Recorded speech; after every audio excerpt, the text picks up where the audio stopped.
Come on.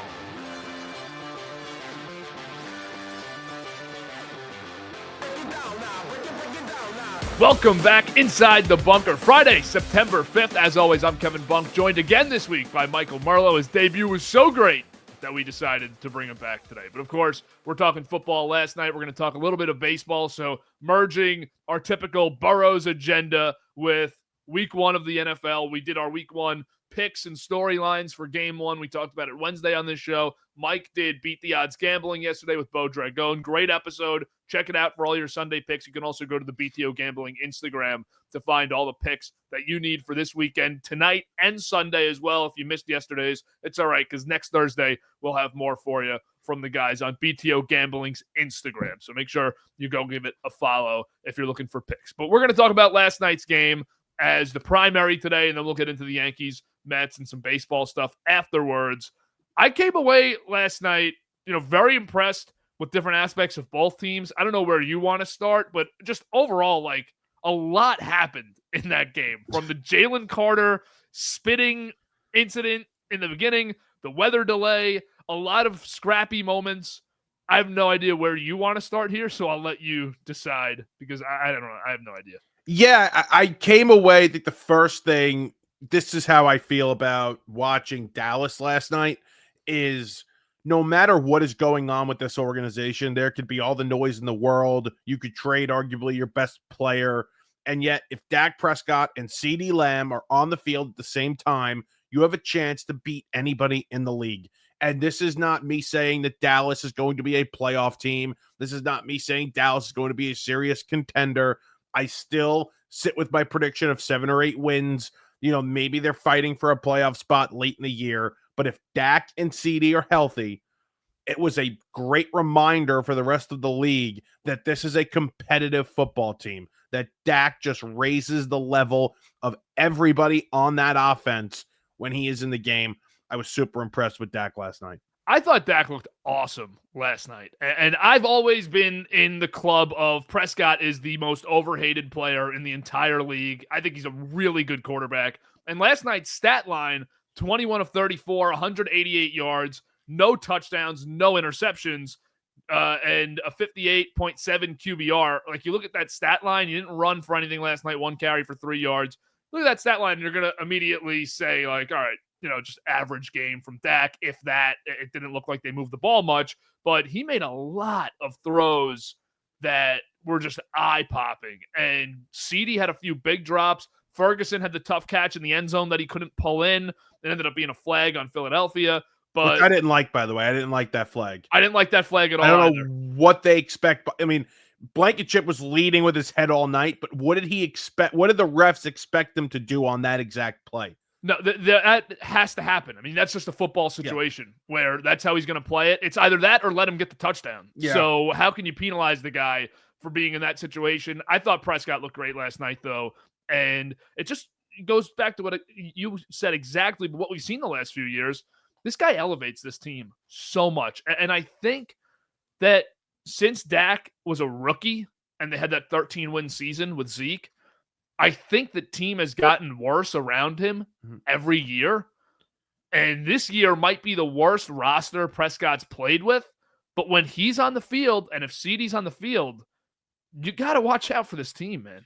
Was he top 3 in MVP voting 2 years ago? Last season, he missed the 9 games. And honestly, in the first half of the season last year, he wasn't great. I think it was 11 touchdowns, 8 interceptions. He wasn't, magnificent. And I think that people started to say, okay, he's back to being overrated because, people were picking him to win MVP going into last season, and people were picking Dallas to go far after he had such a great year. I've always been a believer in Dak Prescott when he's healthy is a bottom of the top 10 quarterback, a bottom of the top 10 in terms of the quarterback rankings. That doesn't change for me right now. He's right around there. And listen, I don't know how CeeDee Lamb dropped that ball, the one over the middle of the field, down the field, hit him in the chest. How does he drop that football? It was a perfect, couldn't throw the ball any better. Throw the ball any better. And it would have been a big play, and they would have had a chance to win it. The Dallas Cowboys had the defending champs on the ropes, and they let him off. Did you see the Pro Football Focus tweet this morning about big time throws? Yep. And that's always a controversial stat for Pro Football Focus because they do the big time throws. And of course, for Prescott, 4 of them last night aren't completed. And they post the video of them from the all 22 overhead view. And it's like just the perfect ball to CD 2 or 3 times. It was 3 times. 2 of them were tough catches to make. Yeah. The one was that you just described was just how did you drop it? Gotta have it. And Ferguson was the other one. Again, tough catch. But Prescott was great last night. He really was. I saw a stat yesterday that I have not fact checked, but I believe it.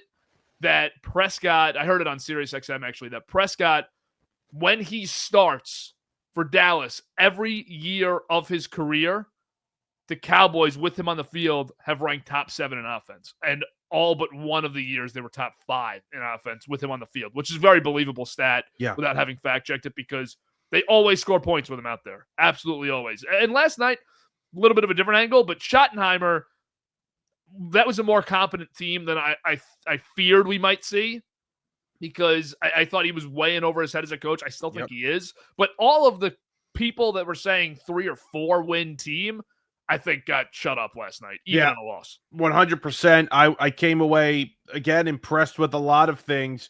There were a couple of things on defense I was a little confused about in terms of how they let Philadelphia beat them. You know, they weren't going to let Philly beat them in the passing game, and they didn't. They did a great job in the passing game.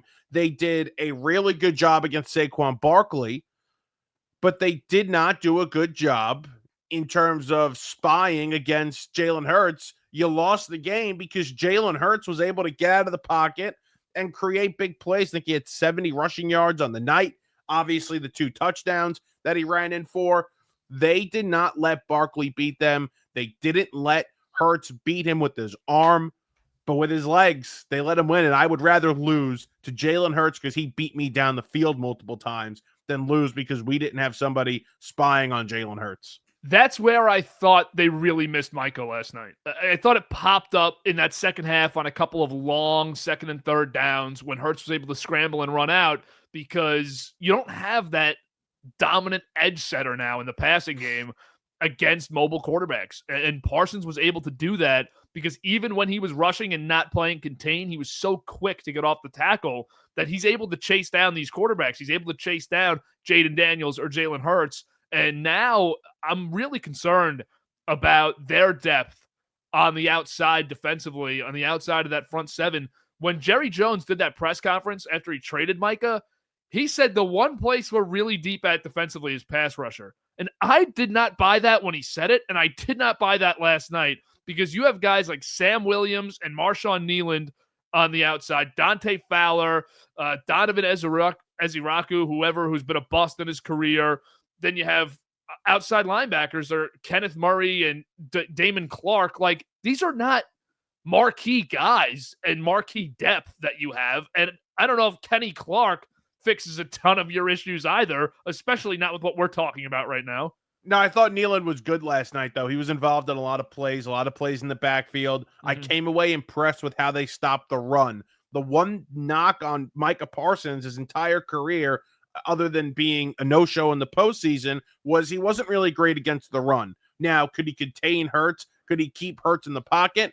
That's a different story. But against the run, that was his biggest knock. He wasn't good against the run. And I thought Dallas did a good job of bottling up Saquon Barkley last night, which was a shock to me. Yeah, 18 carries for 60 yards on the ground, 3.3 yards per carry. Hurts led the team in rushing, 14 for 62.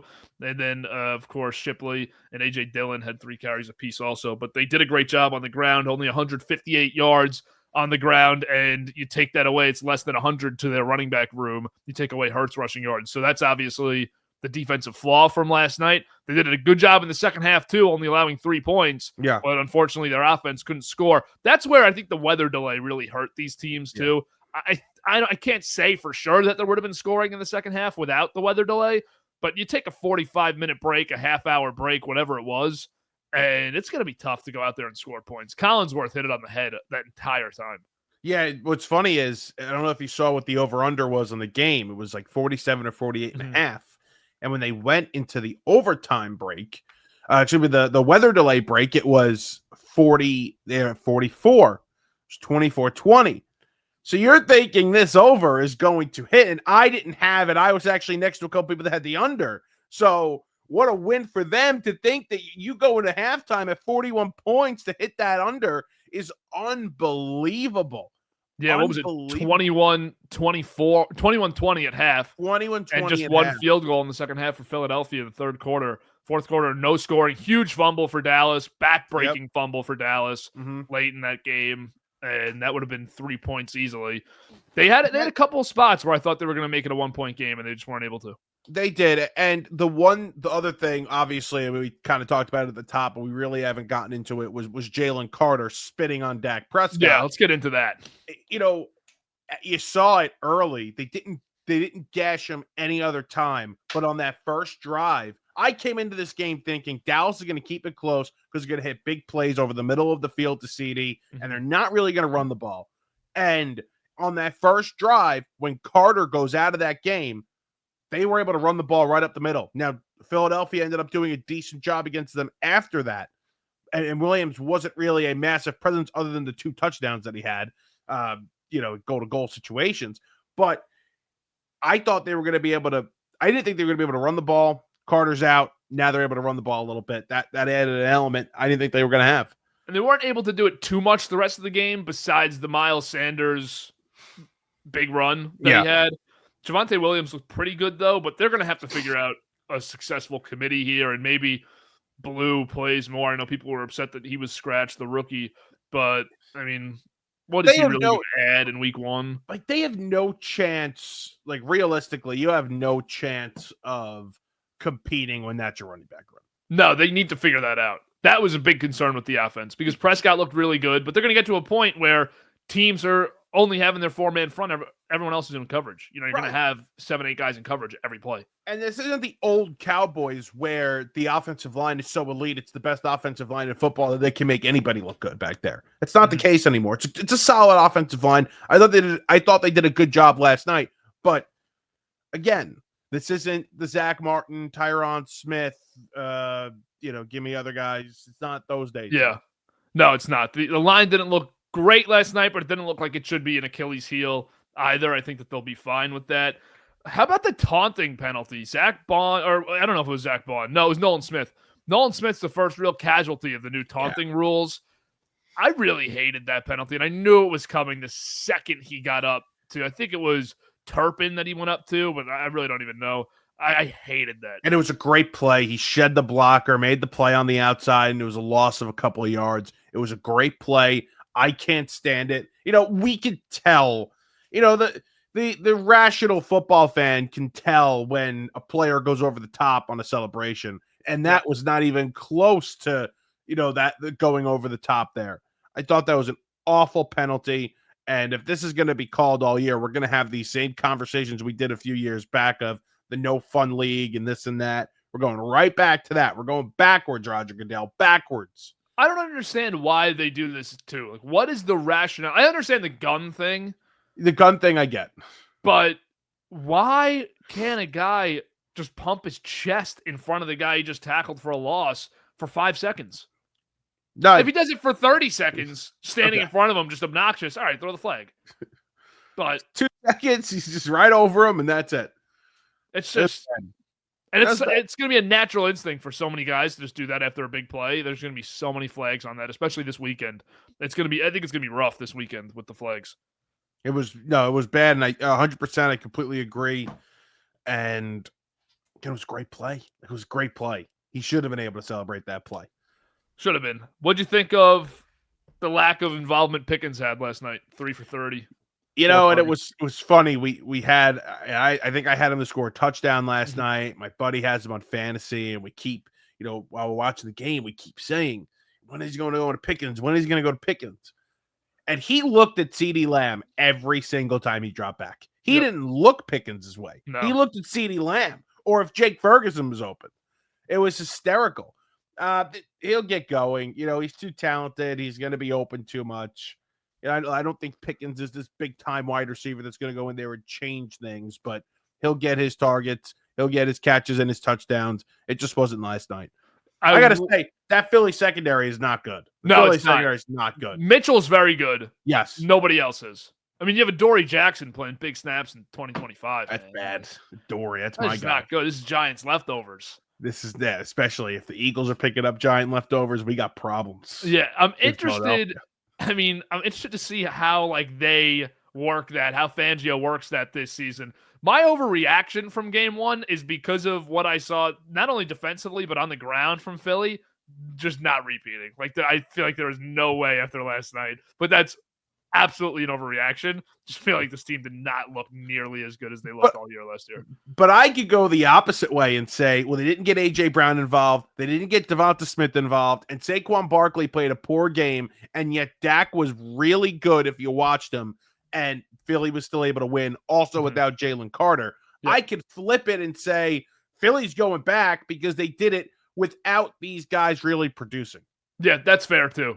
A.J. Brown was just a complete no-show last night. One catch. I think he only had the one target too. Twitter was great last night with A.J. Brown, man. It was great. I made sure in fantasy this year not to touch these guys. Not because I think A.J. Brown's just a phenomenal player. But they never throw. No, they don't. That throw though he made to Jahan Dotson was a beautiful, beautiful ball. The one over the middle for like 50 yards. Yep. They couldn't have dropped it in the bucket any better. It was perfect. And I'm watching NFL Network the other day, and Kyle Brandt's doing all of his picks, and he picks Hurts to win the MVP. Yeah. And I'm thinking, like, I actually believe Hurts has the talent to win it, so I'm not going to just rip the pick. But he doesn't throw. No, he's got to throw the ball more. He's going to get the stats with his legs. He's going to have a lot of rushing touchdowns, obviously. But, I think he's playing with a different kind of confidence this season, because he won the Super Bowl already. Now, there's people that doubt him and doubt his skill level, but he is playing with this confidence like, I did it already, but I want to prove to you that we can go back and do it again and really shut you up. And he has a resume of being great in big games too. Yeah, he's great in the spotlight, 100%. And they're going to be back in the postseason, obviously.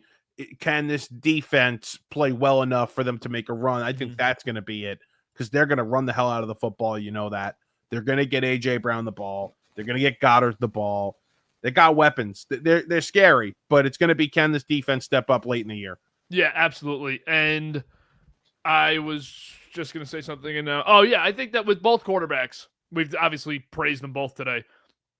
Just the two most criticized or overly criticized players in the entire league.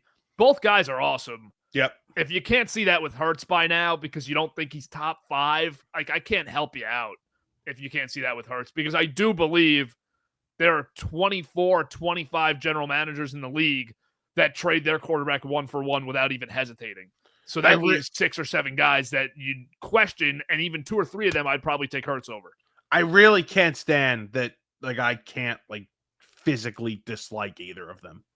Yeah, as a Giants they're very likable guys. They're likable guys, especially Prescott. It's so tough, and Prescott owns us. And by the way, look how good he looks. He knows who he's got on the schedule next in a must-win game. Yeah, they're gonna crush the Giants. Not this week, the week after. I remember when Prescott was coming out at the draft. It was before I'd started really diving into the draft, but I was interested in it. And I'd read all this stuff about him, and he was a projected day 3 pick. Right. And I remember listening to FAN one morning, and Boomer Esiason, who's like a ridiculously underrated quarterback evaluator, said that he spoke to a couple people. This was weeks before the draft. That said Prescott was the best quarterback interview they've ever had. And it was 30, 40-year evaluators said, out of all of the humans we've ever brought in for a quarterback pre-draft interview, we've never wanted one on our team as much as Prescott. Wow. And that's why Dallas was so high on him. And I believe they actually reached for him technically, because he should have went 30, 40 picks later. Right. But he's just so likable. And that's why I think, circling back to the Jalen Carter thing, I see the video of Prescott spitting towards Carter. Yeah. Carter has to know better for so many different reasons. And you know what? I don't like to rip guys that I don't know. I know that Jalen Carter doesn't know better. I'm 100% certain Yeah. that Jalen Carter does not know better. It wasn't a moment of, out of character moment for Carter. And he has to know better than to do that, because Dak is one of the most respected players on that field last night, if not the most, and you haven't even played it down yet. No, 100%. Carter making that mistake. I saw the other video too. I saw the other angle that kind of went crazy last night after the game. I saw the other angle. It's BS. It's such BS. He wasn't literally spitting at you. And then it's like Carter's three, and I think Tirico mentioned this. He's 3 or 4 yards away from his huddle, like on the opposite side of the line of scrimmage. Like, what are you doing standing over there? It's ridiculous. It was ridiculous. And again, with Carter, I wonder if the league does anything. Because with Carter, like, you're not overly surprised that he was the guy to pull that last night. No, of course not. But, I mean, the guy was the best player unanimously in a draft where he felt a 10. We don't even have to talk about it any more than that. You know exactly why he felt a 10. And he's the best defensive player on the field last night. Yeah. And he's one of the best 5 or 6 guys in the league right now. But that was really bad. You have to know better. And I'm wondering if the league or if the Eagles sit him down next week. I was like, what do you think Nick Sirianni says to him when he walks in the locker room at halftime? Like, I don't think he says anything to him. Like, what do you say to him? I still believe Sirianni is as good as I think he is of a football coach. I don't think Sirianni says a word to him. I think Roseman gets in his grill the second he gets ejected. Yeah, I think Howie does all the talking, all the discipline, everything there. I think he just runs the whole show. Maybe Big Dom got in his face last night. Now, Big Dom probably just walked in, gave him a big hug. Big Dom has his stretch of disciplinary question marks on the football field, too. I can't stand Big Dom. Last thing I have on this game, and I hate to go there, I can't stand the Eagles tush push. And I don't want to hear anymore, oh, you're just upset that they do it better than everybody. I'm a supporter of the actual play. They're offsides every time they run it. I saw the overhead. Every time. And this is not just last night. This overhead existed last year every week. Just call the offsides. I saw the overhead. You know what's really funny that I didn't realize was Melissa Stark. They went to Melissa Stark at one point, and she said, oh, we were talking to Jordan Mailata, and he was like 50-50. I wanted the play to get banned or not because we're so good at it, but you don't realize how physically taxing it is on the offensive lineman with all that weight, I guess, being pushed on I think your body there. I think it's shortened Kelsey's career because he spoke about having serious back issues before he retired. Yeah. And I'm sure that would have probably happened anyways. I mean, he's an all-time center. That's a lot of snaps. But I think that really hurt Kelsey's career. And Kelsey, when they ran it, Kelsey did not line up offsides. Juergens lines up offsides every play. And so do the guards. No, 100%.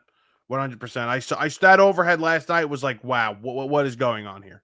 How are we not calling this? That's not, I'm telling you, Eagles fans, that is not just last night. Again, I support the play fully. I think it was a great design by Philly, great innovation when they put it in. Do you have anything else on this game that you want to talk about? No, I'm good here. Anything for tonight's game that you're looking forward to? I'm just looking forward to seeing what the Chargers look like here. It's a big year for the Chargers, I think. Year 2 of Jim Harbaugh. What does that running game look like? Is the offensive line going to be able to hold up? And the Chiefs, the same thing with the offensive line. Brand new left side of the offensive line for them. What does that look like? Are they able to protect Mahomes? And without Rice for a little bit here, what do those weapons look like? Who gets most of the targets? And is Mr. Swift there? Is he looking good? Is he back to what I think a lot of people expect from him, which is being a big-time productive tight end? Yeah, I do think from Kelsey we get that last big year, and he owns the Chargers historically. So big game tonight. I hate the international games. I'm such a boomer when it comes to the international games. Cannot stand them, but we'll watch it tonight. I'm excited for it tonight. I love both teams. Love both quarterbacks. Love both coaches, so on and so forth. And I said it on Wednesday. I was a little worried about the Najee Harris carry share, the production share in the running back room. Yeah. Hampton's listed as the starter for tonight. So I want to see the kid run. I know he's your offensive rookie of the year pick. I want to see him get let loose. And he'd be probably my rookie of the year pick if I actually did one officially. So I'm excited for this game. And I'm really fascinated to see this Chargers offensive line without Slater. They shuffle some pieces around.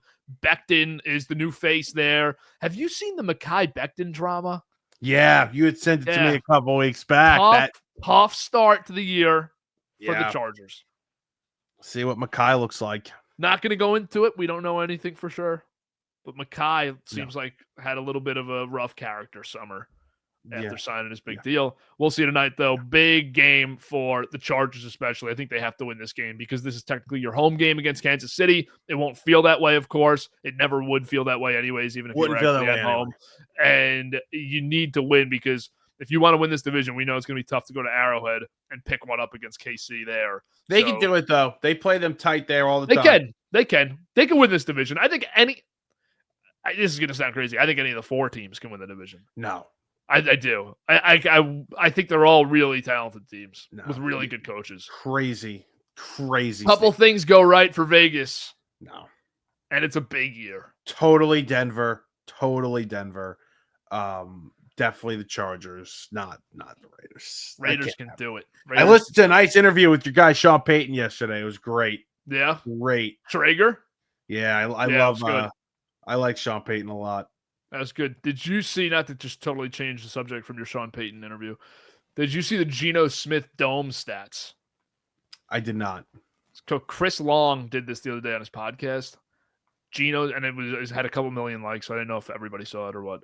Yeah. But it was Geno in Seattle when playing outdoors. I think it was a 1.4 to 1 touchdown to interception ratio. Okay. Geno indoors, 5.8 to 1 touchdown to interception ratio. That's crazy. Big year in Vegas. Playing indoors. He's playing indoors like 13 weeks this year. Wow. You like them. You go over on their wins. Go over on everything. Wow. Everything. What is their win total? 6.5? Probably. Yeah. That's where I would put it. But I'd go over. I think they're going to win 8 games for sure. 8 games. I think they're an 8-win team. And that's why I had Denver missing the playoffs as the first team out. Because I think that division is just going to be so tough. I don't think the Raiders are going to be slouches at all. You had Denver missing the playoffs? I did. I had them at 9-8, first team out. That's your team.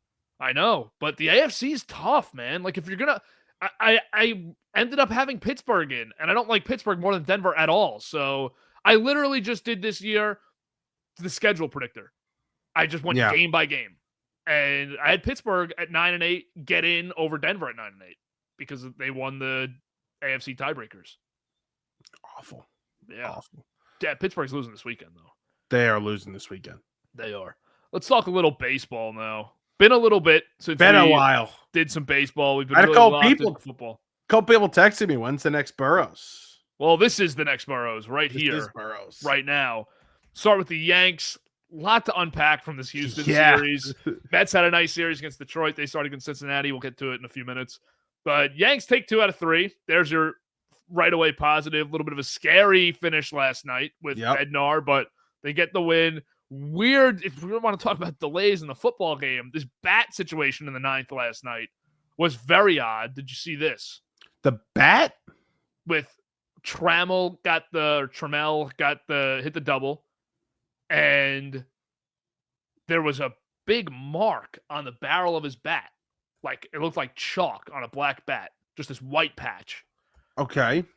And the umpires reviewed it. So Bednar's sitting out there, 2nd and 3rd, no outs, getting totally iced. This is when I'm starting to worry. And they're checking on this bat for like 15 minutes. And then they just gave it to a league official who's at the game, and they brought it upstairs to get it checked. I haven't heard anything about it since. But if you get a chance to go look on Twitter or anything, I'm sure it's there. Yeah, I'm looking now. And it was a weird delay, but they end up getting the win. Bednar only gives up a run. Right.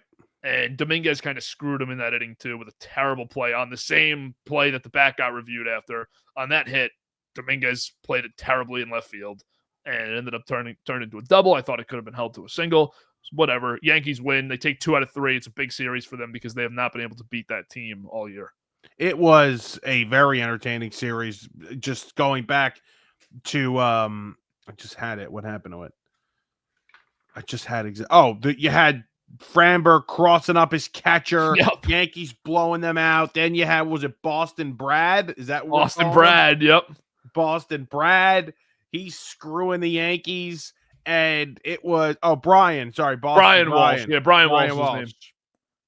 So just what a series. And for the Yankees to come out and win it, dealing with all the elements there on the road, that's a big series win. That's a huge series win, especially for their confidence now late here in the season or in early September. I think this is one of the bigger MLB umpire conspiracies that we've seen in a long time. I mean, Brian Walsh was abysmal against the Yankees on Wednesday night. And I felt like the game, I wasn't sitting there in the moment saying it was rigged or anything, but Devin Williams got squeezed so bad in the 8th inning. I don't know. I don't think he got like terribly squeezed. There were a couple of calls that could have went either way, 100%. And they didn't go the Yankees' way. But they were not strikes. Like the one on the outside corner, not a strike. There was another one that was low, wasn't called. It was the one at bat, and I forget who was up, but it was a 5-pitch walk. It was Trammell. It was Trammell, right? He threw 3 strikes in that at bat. The one where it was like on the top half of it was inside top half. Yeah. And like Wells didn't do a great job of framing it. And then Trammell like went off the plate as if it was about to hit him, but it was in there. It was totally in there. Then did you see the McMahon play last night? I saw the McMahon play last night. That was unbelievable. I cannot believe he called that. So this guy, Brian Walsh, has a serious streak in 2 nights of awful calls against the Yankees. And then someone just goes to his Facebook page and finds that. He's on Facebook with just decked out in Red Sox gear with his buddies, Red Sox buddies. Not that I think that he was actually doing it intentionally, but shouldn't Major League Baseball have a little bit of a background check and tell him, just delete this picture before you do games? Because it's obviously going to come back in a situation like this. There are multiple pictures. Apparently, his friends are gamblers. It's crazy. It's absolutely crazy. I don't know how they haven't investigated this, but last night was really just brutal because it was so clear and obvious that was on the transfer. Mm-hmm. And it almost screwed him because you got 2 guys on now. It almost really screwed him. And then the strikeout at the end of the game on Wednesday with Jazz in a 1-run game. It was close, but it was definitely not a strike. And yeah, Jazz really, I thought Jazz was going to like hurt him. I mean, Boone got his money's worth on Wednesday. He did. And the balk on Duvall, which ended up costing them a run, I didn't really understand that. I never saw it. I went back and replayed it like 3 times on Amazon Prime, and I was like, I don't see it. It was a bit of a ticky-tack balk call. And then Kay or Cone had said, well, even if it was a balk, how is he calling it? How does he see it? If it was a balk, it should have been the third base umpire, which I also understood because I could not see what he was talking about. I could not see the balk. It really should be an investigation. I don't think that anything will come from it, but I think that the series and the photos just warrant an investigation on its own. That was concerning enough. You want Walsh investigated. I want Walsh investigated. And again, I truly believe that he did not intentionally try and screw over the Yankees in that game. Or in any of the games this series. I don't know. But it doesn't look good. Like, if it was the other way, there's evidence to suggest that it was the other way. How about this? You got 3 games at the stadium here against the Blue Jays. Let's go. Big 3 games, only 3 back in the division. Got to be feeling good. You got to be feeling good. I feel great. They need to take 2. They need to take 2. Take 2. Anything less in this division race. I can't believe it. Anything less is a failure. If they take 2 this weekend, they're winning the division. Okay. Because the schedule for the Yankees, the last 10 games are so easy, or the last 12 games. It's Baltimore for 6, You play, I think, Chicago White Sox are in there, maybe Minnesota after that Red Sox series. Hopefully no more Red Sox. Oh, there is a Red Sox series. There's a Red Sox series, yeah. So That scary, could be the division. but Roman Anthony's out now. Yes, he is. But they're right in the division race too, yeah. So the Yankees need to. They're 3.5 back. And I think it's important. It's important for them at least to win 2 out of 3 this weekend, so that you don't have the risk of falling behind Boston next week to the point where you're not going to get a home wild card series. Yeah, and also I think just for the confidence. You haven't beat Toronto or Boston all year. Can you beat one of these teams? Can you show that you can beat one of these teams? I know it doesn't really matter in the regular season in terms of if you get matched up in the postseason with that team, but can you show some fight? Can you show that you can beat them? Yeah, and I was looking at the, record against teams above 500 stat and stuff, and that's why this Houston series felt big too, because they needed to beat a good playoff team. But if you look at the teams with records above 500, they're not far off everybody else that's in playoff spots. They're 5 games over 500.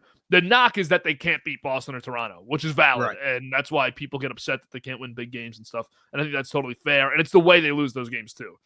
But if you look at the AL Central teams, they've played 10 games less against teams over 500 this year than everybody else. And everybody's under 500 besides the Tigers. Besides the Tigers, yep. And it's just everybody's under 500. Well, we could merge it into Mets talk. Kind of out on Detroit right now as an AL favorite. I think the winner of the AL is going to come out of the East. Yeah, I think it'll be Houston or one of those teams. It's definitely not going to be Detroit. I don't think it's going to be Seattle either. But again, watching this Detroit team, I'm not overly impressed. They're able to manufacture runs. They don't have the big home run hitter, but we know how that translates to the postseason. You look at their pitching rotation, it's schoolball, and then it's not really a lot of other guys. Casey Mize is pretty good, but you thought you had a nice 1-2 punch with Flaherty here. Jackson Jobe, didn't he get hurt? Jackson Jobe's hurt. So it's not the pitching rotation you thought it was going to be. Tommy Kahnle sucks in the bullpen. Kyle Finnegan's been good, but now he's hurt. Not much going for them right now. No, and the Yankees now, if we want to go big picture, not only have a chance at moving into firm position to make a run at the division, but the top seed in the AL feels pretty available. Well, they play Detroit right after the series, so if they're able to go on a run here, then 100%. Yep. So you're looking ahead to these next 9 games you have against Toronto, Detroit, Boston, and if you want to talk about it, it's right in front of us. It's right in front of us. Right in front of us. It's right in front of us. Right, 2.5 games back of 2.5 games back of Detroit. It's right in front of us. Did you see Boone talking about that on John Boy the other day? What, is right in front of us? Yeah. No, I didn't. He's like, I don't know why everybody hates that. It's true. Good for Boone. It's kind of true. All right, let me run through this quick. If I told you your team had an impending free agent who gives you Gold Glove defense, 30 home runs, 840 OPS, 247 average, and a 355 on base percentage, they're 28 years old, how high priority is that re-sign? It's pretty high. It's pretty high priority re-sign. You think you got to re-sign him? And he leads your team in every clutch stat. I know who it is. That's kind of a must re-sign. I know who it is. If they don't re-sign Trent Grisham this offseason, I'm going to be really upset about it, man. It's going to be Cody, Trent, and what do you do with Dominguez? What are you going to do with Jones? I'm re-signing Trent and Bellinger, and I'm packaging Dominguez and Jones to whichever team wants to move an elite arm or elite reliever, hopefully, this offseason. Well, what about possibly moving? Oh, no, you can't. You get Rice. I was going to say move Bellinger to first. Unless, I wouldn't move Rice either. I really wouldn't. Just make Ben Rice your everyday first baseman. He's got to play too. Grisham is this good. Is he? He's this good. He's this good?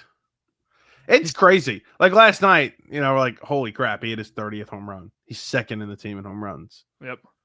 It's wild. It's absolutely wild. And I'm thinking last night, I'm just going to do it right now. How many 30 home run hitters are the Yankees going to have? And it's definitely going to be the most in the league. They have Judge with 43, Grisham with 30, Jazz has 28, he'll get to 30. Bellinger has 27, he'll get to 30. That's four guys. Mets have more. And then Mets do have more? Alonso. Oh, no, Nimmo's probably not going to get there. And I'd count out Rice, who's at 22 right now. I don't think anybody else gets there. Yeah, no. And, probably the next best odds on the Yankees is if Stanton hit 12 home runs in the next 4 weeks. Yeah. We've seen him do crazier things. But, yeah, I mean, the Yankees have 4 guys. I don't know if anyone else is going to have 4 guys. I haven't looked, though. Maybe Philadelphia? I have no idea. Mets will have 3, and if Nimmo's probably not going to get there at 22. Beatty, can he get there at 15? Dodgers are only going to have 1 with Ohtani. What about the Phillies? Check the Phillies. I'm checking right now. Phillies they're just going to have 1. Schwarber's got 49 and Harper's got 23. And then Castellanos has 16. Yeah, they stink. See, they took 2 out of 3 from the freaking Brewers this week. Yeah. Ranger Suarez 6 scoreless the other day. Brutal. Tough. You know who might? Seattle. I'm trying to think now because I'm going to look. I'm not going to try and think. Yeah, I'm looking now. How many does Suarez have on the year? Because they have Raleigh with 51. J-Rod has 28. Arozarena has 26. Yeah. Plus Suarez, who, has had 6 with them, but this year has 42. Yeah. They could get there. They're the only 2 with 2 over 40. Yeah. Definitely, total. Definitely the only team with 2 over 40. That's crazy. But it doesn't feel that way with Suarez either. No. Who's got a 665 OPS since the trade deadline. Yeah, Cal's the MVP too, which is crazy. Mm. You know what's really crazy, and I don't actually think that? Mm-hmm. People are like fully convinced, like in baseball, that he's getting the MVP. This is where I say New York bias often goes the other way. Yeah. Like, if Judge was doing this in Detroit, everyone would be, or I don't know if everybody would be on Judge's case, but everybody would be more open to the idea of Judge winning again. People don't want to see New York athletes win every year. It is. Yeah, I don't think it's even a New York thing. Like, sure, it might have something to do with it. I also just don't think they want to see the same MVP again. Yeah. And Judge is another one of those guys. We mentioned it with the quarterbacks. There's not a thing about Judge to not like. No, 100%. Like, he is such a great face of the award. It's not like it's, the voters don't like him because he's a dick. It's not that. Yeah. An interesting comparison I saw was Buster Posey's 2012 MVP season, which was the last time a catcher won. And Ryan Braun had basically better stats in every category. Right. And except, I think, home runs. And Posey won it. Now, Posey was a far better defender than Raleigh, too. But, they might just give it for the catcher value. And the storyline of that. Yeah, I think they want it. He's about to break the most home runs in a single season for a switch hitter, right? Mantle. They have that on MLB Network, chasing that. He's at 51. Mantle was 54. Yeah. Yeah, it was a great year, but he led the league in WAR. That year, Posey. It's 7.6. Yeah, that's the difference, is that Riley's probably not going to. And his OPS plus was 171. So he led the league in batting average, OPS plus, and WAR. B-WAR, at least, when he won the MVP. Riley's not going to do that. No, he's not.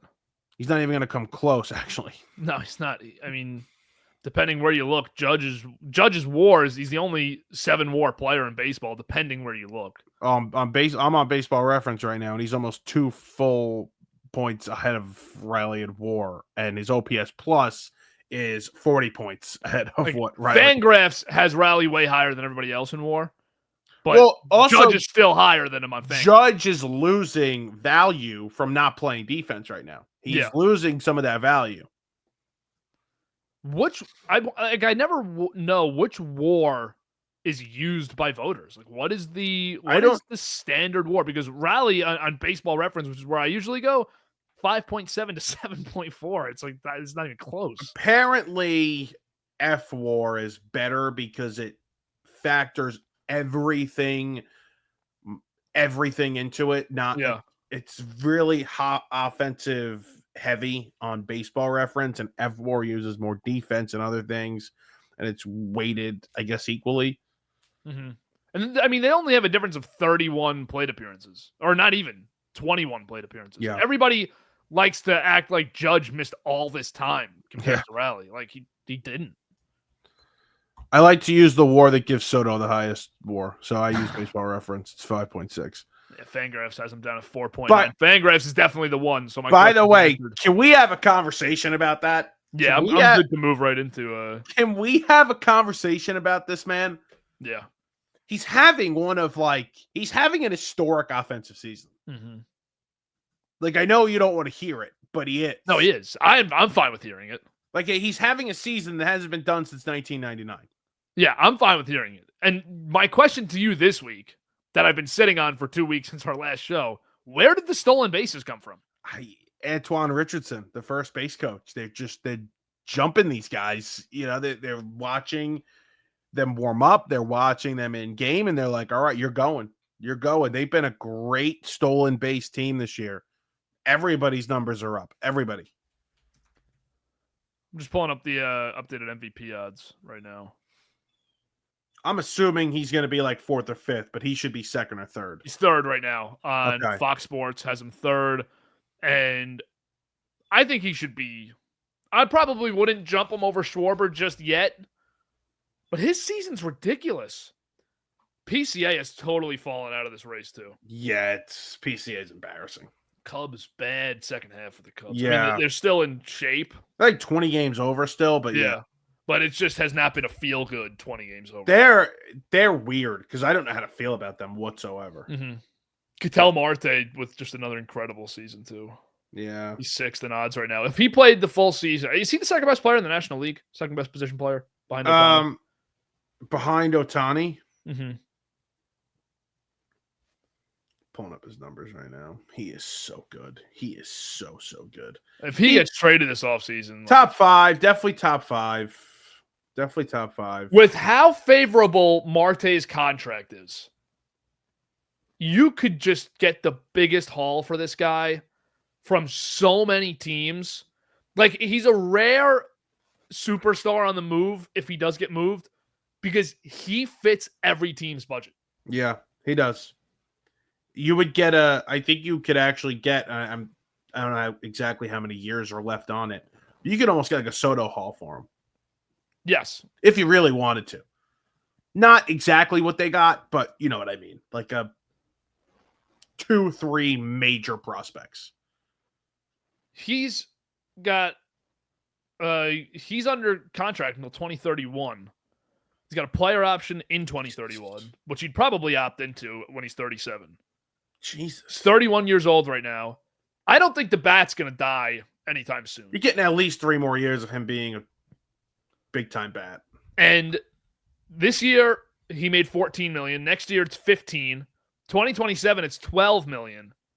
And then the rest of the contract from 28 to 30 is $20 million. But then 2031 is player options $11 million. Which is nothing.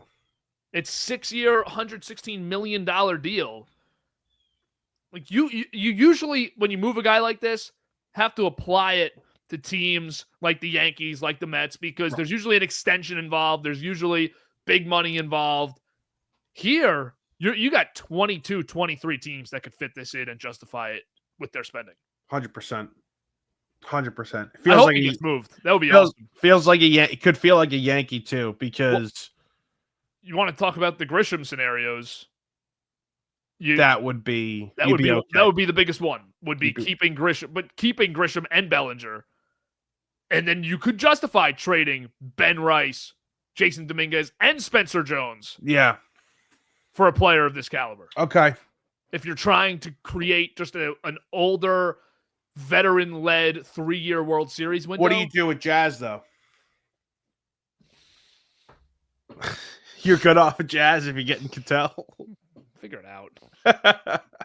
Figure it out, Jazz. Move Jazz to third again. I'm sure Marte can play first. I'm sure Marte can go over to play third and be just fine. Well, we have Ryan McMahon, thanks. He could probably play short. Someone has to next year. It's not going to be Jose Caballero. Could it be? If you want to talk about the one guy I wouldn't trade for Marte. That's crazy. Back to Mets, though. How about I want to talk about this with Schlittler, too. But how about the idea that these young rookie pitchers have just flipped the whole season? Like, save the entire season. Especially with the Mets. Yeah, no, it's great. It's so much fun. I love being able to watch McLean out there. Jonah Tong's pitching this weekend, too. And then they just called up Brandon Sproat, who, is probably less hyped as the other two, but still a big-time prospect. I mean, right now, Kevin, if they're playoff series tomorrow, everybody's fresh. McLean's getting the ball. Game one. He's getting the ball. He's getting the ball. My McLean overreaction, I've now watched 2 of his starts fully. The first one and I think his third one. Okay. And then I've seen highlights from the other 2. If this guy won the Cy Young next year, not surprised. That's crazy. He might be one of those guys. Might be, like, you look at the numbers, he's got a 1.3 ERA, and the eye test passes the eye test big time.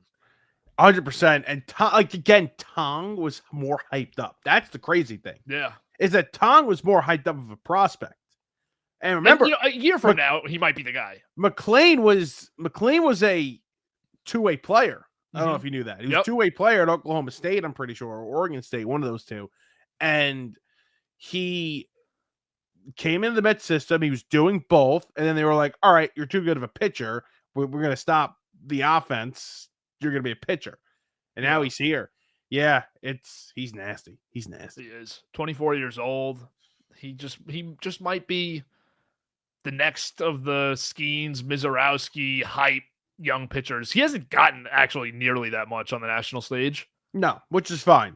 Because Mizorowski got all that hype and he's got a 4.4 ERA right now. Now he's just tanking it. But he feels like he's in that crop of sub 25-year-olds who are just going to be the next Schlittler generation. Feels the same way too. Because Schlittler looks great. He's been unbelievable. So now with the Mets, if you just have one of these other 2, Tong and Sproat, show you really good stuff the rest of the year, how great does next year feel? Not to jump it in a year you're trying to win the World Series, but like how awesome does next year feel with these guys? Well, the one issue right now is it would feel good, but I think they're going to need, I would talk about it and I'd say, they're not going to need pitching because they'll have the veterans to bounce off of these young guys. They don't have the veterans. Manaea's done. Manaea's cooked. Toast. Senga, they might send Senga down. They're talking about sending Senga down today if they get approval. Like, Peterson, his last 13 starts hasn't even been that good. A couple of clunkers in there, but still has not been that good. I don't know. I don't know what's going on here. This offseason, though, there is a favorable market for what I think they need in the free agency for starting pitchers, because it's like Dylan Cease and Valdez, who maybe don't touch after crossing up the catcher the other night. But even like Chris Bell, there's just a lot of Michael King is probably going to be a free agent. There's a lot of veteran arms that you feel really good about putting into the 3, 4, 5 spot. Well, you have guys under contract. That's the problem. Yeah, that's the problem. Guys are under contract. The Manaea contract looks awful right now, and it's not even awful. Like you're going to be able to survive it, but you just wish you didn't have it. Peterson, like he's not under. Didn't sign a big contract, but like what's going on? Clay's been pretty good. Clay, out of all those guys, have actually been like the best one. You feel like McLean's your 1 next year. Holmes is your 5. How do you fill in the middle? 2 of them are going to be Sproat and Tong. And then you're probably just going to have to suck it up with Senga or Peterson. Hopefully Senga figures it out, and obviously Peterson will be in there. I think Peterson will figure it out. Like, out of all the guys, I think Peterson's probably going to figure it out. Well, we're talking about figuring it out. Ryan Helsley. Might be the worst trade in Mets history. This is really bad. It could be. It could go down as the worst trade in Mets history. Because, like, they didn't give up, like, they gave a decent prospect, but, like, not a massive prospect that could have come up and helped the team soon because he was blocked. But it doesn't get worse than that. It doesn't get worse than that. Yeah, no, this is a disaster. They play Hell's Bells for different reasons. Yeah. No, this is not a Hoffman vibe with Hell's Bells. No, it's throwing 11 innings for the Mets, and he's got an 11.45 ERA. Oh, it's not good. It's not what you want. The opponent batting average on Ryan Helsley with the Mets is 358. Yeah, it's good. That'll win you an MVP. Oh my God! I don't know what to say. He's just so hittable. He's probably tipping his pitches. It's terrible, and you can't use him in these high leverage situations. Thankfully, you have guys that you trust more, and hopefully you get Reed Garrett back soon. He's making rehab. He's on a rehab assignment right now. You get Reed back, I'm like, all right, we're good. You got Rogers, you got Reed, you got Diaz, who's the best closer in baseball. I feel good about it. But right now, don't feel good. A year ago, if you looked at this offseason's closer market, you would have just been salivating. Edwin Diaz is probably going to opt out. Ryan Helsley, Devin Williams. Yep. Now, two of those guys are cooked. Diaz is going to want more money than God. Yep. Diaz is such an interesting offseason decision for the Mets. Yeah, totally. Fascinating offseason decision.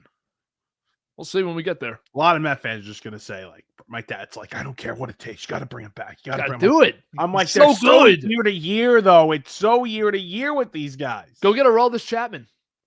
Can't. Extended. What would, oh, yeah. Right. What would his, what are the odds he jumps into the top 30 Cy Young in the AL? No chance. There's too many good players. What if he finishes with like a .91 ERA and he hasn't given up a hit since July? Nobody's going to vote him over Crochet or Hunter Brown. And well, no, but I'm just saying if you go to top 3, though, and he can maybe get 3rd or 4th there, I think he could get some votes over Brown. You think he's getting votes? I think he could get some votes over Brown and DeGrom. That'd be crazy. Let me pull it up. Has he still not allowed a hit since? No, he hasn't. Because they didn't play yesterday. A 1 ERA, 28 saves, 54 innings, 77 strikeouts. Well, let's see what Britton was that year. Let me pull Britton up side to side. The year he got votes. Why did I go to the bottom of the screen? That was 2016. He had a .54 ERA. Never mind. Yeah, he had an 803 ERA plus. 0.8 whip. This is a ridiculous season. Strikeout numbers are better for Mr. Chapman. I have never seen a closer with a 4.1 WAR. I have never seen that before. That's Soto on Fangraphs right now. Which is awful. Chapman's 3.3 though. But he's got double the ERA plus. That's bad luck. Yeah. That's a bad luck. Goose Gossage. Highest WAR for a reliever ever. Do you want to take a guess what it was in 1975? 5.4.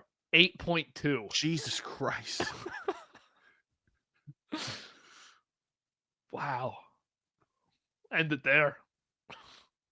Goose Gossage. That is crazy. Might be our first Goose mention on the pod. Yeah. We're not doing Burroughs. We're on the bunker. We're on the bunker. We're in the bunker. We're in the bunker. We're inside of the bunker. Big series for the Mets, though. They're not gonna. It's whatever. Like I'm not. Like I have no worry, no concern. Like they're gonna make the playoffs, and then it's gonna be.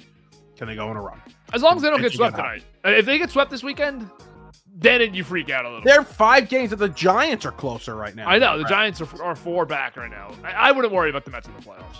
No, they're going to make the playoffs. They're not winning the division, but they're going to make the playoffs. The 6 teams that are in the NL right now are making the playoffs. The last 48 hours have been tough for me because the Mets played at 1. I was checked out of the game by 3. And then, so really the last 45 hours. Mm-hmm. And then it's just been all football for me. I just been nonstop, looking forward to football, wanting to watch football, not really checked into baseball whatsoever. And it's been tough. So now I got to get back into Mets mode tonight. Yeah. It's Mets mode tonight, but huge football game tonight. I have no clue who's pitching tonight. Massive football game. I think it's Peterson tonight. Peterson, great, against Abbott. Awesome. Tough. Be fine. They'll be fine. Mets win. Not worried. Big Yankee series. Schlittler-Gossman starts it up tonight. Huge start for the kid at home. So we shall see how that fares. We'll definitely be back with Burrows next week. Took a week off last week, kind of ramping up football season, little Labor Day weekend chill on the content. Now we're back full time with it. Of course, football is going to take precedent. You can catch the Sunday recap back 7:30 on Sunday. Favorite pod. We're going to be bringing the juice. We hope you bring it to us as well. Live 7:30 on the BTO Instagram and YouTube. Comment on that to get involved. And we'll see you then. Nothing tomorrow. You can check out No Good Takes today too with Giuseppe Oliveri. And then Beat the Odds. Got to be checking it out right now. Mike and Bo Dragon. Thanks for watching. We'll see you next weekend. I'll be doing a bunker probably Monday, and we'll do Burrows sometime next week. But we'll see you next on the Sunday recap.